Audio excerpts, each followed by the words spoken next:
तो इस वीडियो में हम लोग देखने वाले हैं क्लास 8 साइंस का चैप्टर नंबर 5 बल से जोड़ आजमाइश का संपूर्ण क्वेश्चन आंसर, यानी कि सभी प्रश्नों के उत्तर को हम लोग चित्र के माध्यम से समझने वाले हैं। तो आप लोग को इस वीडियो में बहुत ही ज़्यादा मज़ा आने वाला है, तो वीडियो को पूरा अंत तक देखिएगा और पसंद आएगा तो लाइक करके चैनल को सब्सक्राइब कीजिएगा, लेकिन अंत तक जरूर देखिएगा और अंत में अपना राय जो है वो कमेंट सेक्शन में बता कर जाइएगा। ठीक है, तो चलिए हम लोग देखना प्रारंभ करते हैं। तो ये है आप लोग का अभ्यास, यहाँ से शुरू होता है, यहाँ से आप लोग का अभ्यास का प्रश्न शुरू होता है। ठीक है, तो चलिए अब हम लोग सॉल्व करते हैं। उससे पहले मैं आप लोग को एक छोटी सी जानकारी बता दूं, यदि आप लोग क्लास 8 का साइंस और सोशल साइंस का हमसे नोट्स लेना चाहते हैं, यानी कि क्लास 8 की संपूर्ण तैयारी हमसे करना चाहते हैं, तो आप हमारे मंजिल बैच को ज्वाइन कर सकते हैं, जिसका फी है 199 रुपया। और इसको ज्वाइन करने के लिए हमारे डिस्क्रिप्शन में, इस वीडियो के डिस्क्रिप्शन में एक नंबर दिया गया है, उस नंबर पर आप लोग कॉन्टैक्ट करेंगे, कॉल करेंगे या व्हाट्सएप पर मैसेज कर देंगे। ठीक है, तो आप लोग को बताई जाएगी वहाँ पर सारी जानकारी। तो चलिए बच्चों, यहाँ से आप लोग का अभ्यास का प्रश्न शुरू होता है और हम लोग एक एक करके सभी प्रश्नों को समझते हैं। ठीक है, कहता है आप लोग का फर्स्ट क्वेश्चन, किसी वस्तु का धक्का देना या खिंचाव कौन सी क्रिया है? तो आप लोग आंसर में लिखोगे किसी वस्तु को धक्का देना या खींचना अंता क्रिया है, यानी कि अन्योन क्रिया है। कौन सी क्रिया है? तो अन्योन क्रिया है। ठीक है, क्लियर हुआ क्वेश्चन नंबर 1। नेक्स्ट आप लोग क्वेश्चन नंबर 2 को देखिए, कहता है बल क्या है? लिखेंगे उत्तर में, बल वह भौतिक कारक है जो किसी वस्तु पर लगकर या आरोपित होकर उसके स्थान को परिवर्तित करता है या फिर स्थान परिवर्तित करने की चेष्टा करता है। समझ में आया? उसको हम लोग बल बोलते हैं। ठीक है, क्लियर हुआ ये पॉइंट। अच्छा, एक हम आपके ज्ञान की दृष्टि से एक और बिंदु को लिख दिए, बल एक प्रकार का धक्का या खिंचाव है जिसके कारण वस्तु में गति उत्पन्न होती है। आप इतना भी लिखोगे तो आपको नंबर मिल जाएगा। ठीक है, चलिए एक ये दोनों पॉइंट जो है ये हम नोट इसलिए लिखे हैं क्योंकि ये दोनों पॉइंट आपके जो भी क्लास 8 में एग्जाम होते हैं, स्कॉलरशिप वगैरह जो भी कंपटीशन का एग्जाम होता है उसमें पूछा जाता है कि बल का एसआई मात्रा क्या होता है, तो हम लोग बोलेंगे न्यूटन। एसआई मात्रा का मतलब होता है सिस्टम ऑफ इंटरनेशनल। ठीक है, सिस्टम ऑफ इंटरनेशनल। ठीक है, बल एक प्रकार का सदिश राशि है। ठीक है, यहाँ तक क्लियर हुआ पॉइंट। आगे देखिए, कहता है बल के द्वारा कौन सी क्रिया की जा सकती है? बल के द्वारा हम लोग कौन कौन सी क्रिया कर सकते हैं? तो अब आप लोग लिखेंगे उत्तर में, बल के द्वारा निम्नलिखित क्रिया की जा सकती है।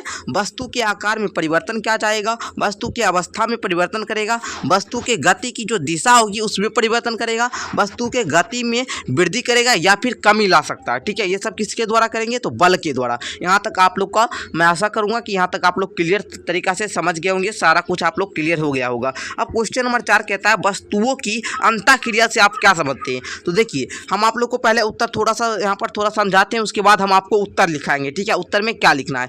देखिए, बल दो वस्तुओं के बीच क्या करता है? कार्य करता है। ये दोनों वस्तुएं किसी माध्यम या प्रत्यक्ष रूप से संपर्क में रहते हैं कि नहीं? बल जब भी लगाएंगे तो आप लोग किसी वस्तु में बल लगाएंगे तो वो संपर्क में रहेगा आपसे। ठीक है ना? अच्छा, इसमें उत्तर में लिखेंगे आप लोग यहाँ से लिखेंगे। ठीक है, जब किसी एक वस्तु द्वारा दूसरे पर बल लगाया जाता है तो दूसरी वस्तु भी पहले पर विपरीत दिशा में बल लगाता है, उसी प्रक्रिया को अंतःक्रिया कहते हैं। ठीक है, उसी प्रक्रिया को क्या कहते हैं? अंतःक्रिया। ठीक है, चलिए हम एक बार थोड़ा समझा देते हैं। जैसे देखिए, ये एक वस्तु है, मानिए ये आपको नहीं देखना है, ये इमेज को नहीं देखना है, इसको देखना है। ये एक वस्तु है और इस वस्तु पर ये लड़का बल लगा रहा है, तो वस्तु भी क्या कर रही है? इस लड़का पर बल लगा रही है, तो इसको हम लोग अंतःक्रिया बोलते हैं। ठीक है, कौन? अंतःक्रिया। ठीक है, यहाँ तक आपका क्लियर हुआ अंतःक्रिया किसे बोलते हैं? आप लोग चित्र के माध्यम से समझ गए होंगे। अब देखिए क्वेश्चन नंबर 5 को हम लोग सीखते हैं। क्वेश्चन नंबर 5 आप लोग का कहता है, एक ऐसा उदाहरण दीजिए जिसमें दो वस्तुओं द्वारा बल आरोपित किया जा रहा हो और परंतु परिणामी बल, ठीक है, परिणामी बल शून्य होता है। परिणामी बल शून्य होता है। ठीक है, तो देखिए यहाँ पर हम दो लड़की का नाम दे दिए, लेकिन यहाँ पर दो लड़का का नाम लिखिएगा, कोई भी व्यक्ति का नाम लिख दीजिए। ठीक है, मतलब संदूक पर समान बल लगा रही है परंतु विपरीत दिशा में। ठीक है, संदूक पर बैठी कोई माने एक कोई बच्चा बैठा हुआ है संदूक में। ठीक है, संदूक स्थान में कोई परिवर्तन नहीं होता है, यानी दोनों बहन के द्वारा लगाया गया बल परिणाम शून्य होता है। मैं आप लोग को चित्र के माध्यम से थोड़ा समझाता हूँ। मानिए ये एक वस्तु है, ये वस्तु पर इधर से भी लड़का फोर्स कर रहा है और इधर से एक लड़का फोर्स कर रहा है, तो ये वस्तु जो होगा ना ही इधर खिसकेगा और ना ही इधर खिसकेगा नहीं खिसकेगा। तो ये जो वस्तु है इसका परिणामी बल क्या हुआ? शून्य हुआ। क्या हुआ बाबू? शून्य हुआ। ठीक है, जिसे हम लोग संतुलित बल भी कहते हैं। आगे देखिए, कहता है रस्सा कसी के खेल में दो दलों द्वारा बल किस दिशा में लगाया जाता है? तो अब देखिए ये सिंपल सा क्वेश्चन है, लेकिन आपको रस्सा कसी का खेल क्या होता है ये आप लोग खेले नहीं होंगे।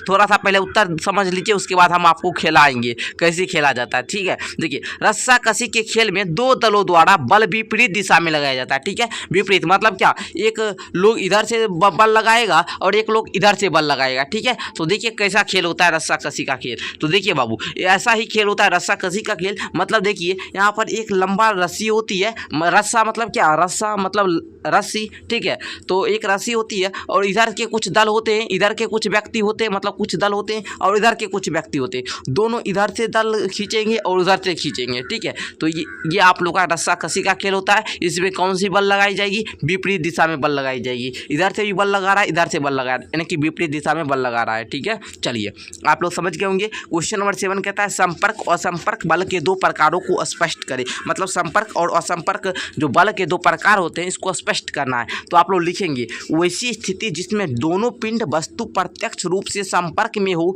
या किसी वस्तु के माध्यम से संपर्क में हो, तो दोनों वस्तुओं के बीच लगने वाले बल को संपर्क बल कहते हैं। जैसे कुली के द्वारा उठाया गया वजन, संदूक को धक्का देना या घोड़ा द्वारा गाड़ी खींचना। ठीक है, जैसे आप लोग को यहाँ पर फिगर के माध्यम से समझ सकते हो, सारा क्या है, संपर्क बल है। ये एक संपर्क बल है, बैल खींच रहा है ना, तो इस संपर्क बल है। गाड़ी के समान में ये संपर्क बल में है। ठीक है, चलिए आप लोग समझ गए। अब देखिए संपर्क बल दो प्रकार का होता है, पेशिया बल, घर्षण बल। घर्षण बल आप लोग जब जमीन पर चलते हो तो आप घर्षण से वो क्या चल पाते हो। ठीक है, पेशिया बल क्या होता है, पेशी के द्वारा हाथ से जो हम लोग बल लगाते हैं। ठीक है, तो आप लोग समझ गए होंगे। अब हम लोग असंपर्क बल को समझते हैं, वैसी स्थिति जिसमें दोनों वस्तुएं प्रत्यक्ष रूप से, जिसमें दूर से ही बल आरोपित किया जाए। ठीक है, आप लोग सिंपल बोलो, जिसमें दूर से ही वस्तु को पर बल आरोपित किया जाए। जैसे आप लोग देखते होंगे कि आम का भी फल होता है, तो आम का फल जो होता है वो पेड़ से गिरता है, तो वो कौन सा बल के कारण गिरता है, तो असंपर्क बल के कारण ही गिरता है। ठीक है, ये आप लोग सिंपल से समझ गए। गिरता हुआ क्या, तो आप लोग असंपर्क बल को ही समझ गए होंगे कि दूर जो बल जो होता है, जो दूर से ही आरोपित किया जाता है, उसको हम लोग असंपर्क बल बोलते हैं। अब हम लोग आगे थोड़ा सा समझते हैं। आप लोग असंपर्क बल के उदाहरण में यहाँ पर लिखेंगे गुरुत्वाकर्षण बल, चुंबकीय बल। ठीक है, ये सब क्या है, असंपर्क बल के उदाहरण हैं। अब प्रश्न संख्या 8 को हम लोग समझते हैं। प्रश्न संख्या 8 आप लोग का कहता है गुरुत्वाकर्षण बल, विद्युत बल, घर्षण बल से क्या समझते हैं। लिखेंगे आप लोग, ब्रह्मांड के सभी पिंड एक दूसरे पर अपने द्रव्यमान के कारण बल लगाते हैं, जिसे हम लोग गुरुत्वाकर्षण बल कहते हैं। पृथ्वी द्वारा लगाया गया बल आकर्षण बल, जिसे हम लोग क्या बोलते हैं, गुरुत्व बल।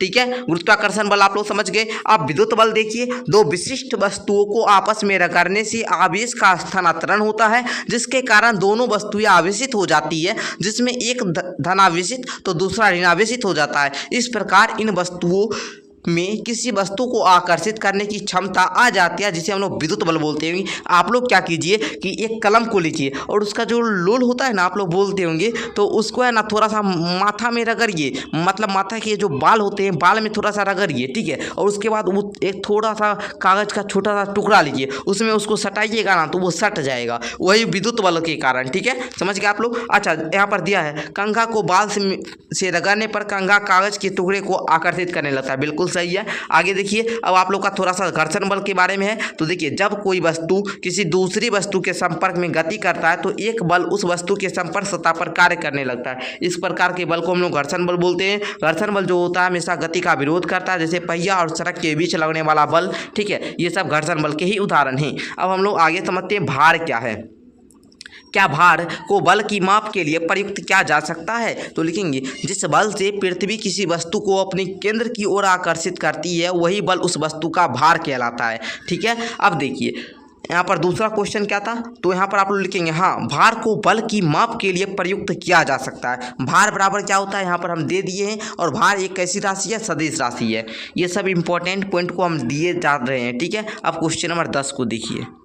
तो आइए, अब क्वेश्चन नंबर 10 आप लोग का कहता है मिलान कीजिए। तो मिलान हम लोग को करना है। ठीक है, गुरुत्वाकर्षण बल, गुरुत्वाकर्षण बल आप लोग मिलाएंगे शेर का। देखिए, सेब का पेड़ जो होता है ना, जो सेब होता है वो पेड़ से जो टूट कर नीचे गिरता है। ठीक है, तो ये आप लोग मिला लेंगे। विद्युत बल कब मिलाएंगे, तो विद्युत बल मिलाएंगे आप लोग कागज के टुकड़े को आकर्षित करना, ये विद्युत बल होता है। ठीक है, चलिए आगे देखिए, घर्षण बल, घर्षण बल आप लोग मिलाएंगे ऊष्मा उत्पन्न करना, चुंबकीय बल लोहे के कील को आकर्षित करना, पेशिया बल घोड़ा द्वारा गाड़ी खींचना। तो इस प्रकार आप लोग मिला लेंगे। क्वेश्चन नंबर 11 आप लोग का कहता है बल की इकाई का नाम बताइए। तो बल की इकाई का नाम आप लोग बता दिए न्यूटन, यानी कि बल का सही मात्रा न्यूटन होता है। आइए अब हम लोग क्वेश्चन नंबर 12 को देखते हैं। 12 नंबर क्वेश्चन हम आप लोग का कहता है, जब गेंद हवा में फेंका जाता है तो इसकी गति में परिवर्तन होता रहता है। ये परिवर्तन किन किन बलों के द्वारा किए जाते हैं? तो आप लोग बोलेंगे फेंका गया गेंद की गति में परिवर्तन निम्नलिखित बलों के कारण होता है। फर्स्ट बल उसमें आता है घर्षण बल, जो कि मैंने आपको पहले ही समझा चुका हूं कि घर्षण बल क्या होता है। आगे आता है गुरुत्वाकर्षण बल, जिसे हम लोग भार भी बोलते हैं, इसको भी पहले ही समझा दिए हैं। ठीक है। तीसरा आता है आरोपित बल या घटता परिणाम बल, तो इसको भी मैंने पहले ही समझा दिया है। आइए अब हम लोग क्वेश्चन नंबर 13 को समझते हैं कि पेड़ से नीचे गिरते सेब पर कौन सा बल कार्य करता है। जो पेड़ से जो सेब गिरता है उस पर कौन सा बल कार्य करता है? तो बाबू मेरे गुरुत्वाकर्षण बल। कौन सा बल? गुरुत्वाकर्षण बल। गुरुत्वाकर्षण बल किसके अंतर्गत आता है? तो असंपर्क बल के अंतर्गत। किसके अंतर्गत? असंपर्क बल के अंतर्गत। ठीक है, यहाँ तक आप लोग का सारा डाउट क्लियर हो गया होगा। अब क्वेश्चन नंबर 14 आप लोग का कहता है, जब दो वस्तुओं को एक दूसरे के साथ रगड़ा जाता है, ठीक है, रगड़ा जाता है, तो इनकी सतहों के बीच जो बल कार्य करता है वह बल होता है। तो मेरे भाई घर्षण बल। कौन सा बल? घर्षण बल।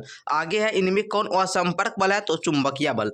तो मैं आशा करता हूं कि आपको इस चैप्टर का संपूर्ण क्वेश्चन आंसर वाला वीडियो पसंद आया हो, और यदि आप लोग चैप्टर 1, 2, 3, 4 का क्वेश्चन आंसर नहीं देखें तो जाकर देख लीजिएगा, लिंक नीचे डिस्क्रिप्शन में मिल जाएगा। और हाँ, हम आप लोग को सारे चैप्टर को पढ़ाते भी जाते हैं, तो हर चैप्टर को पढ़ लिया कीजिए, ताकि कोई भी क्लास 8 में एग्जाम दीजिएगा ना, स्कॉलरशिप हो चाहे वो कोई कंपटीशन एग्जाम हो, सारा एग्जाम आप लोग फोड़ दीजिएगा। ठीक है, तो चलिए मिलते हैं नेक्स्ट वीडियो के साथ। तब तक के लिए जय हिंद, वंदे मातरम।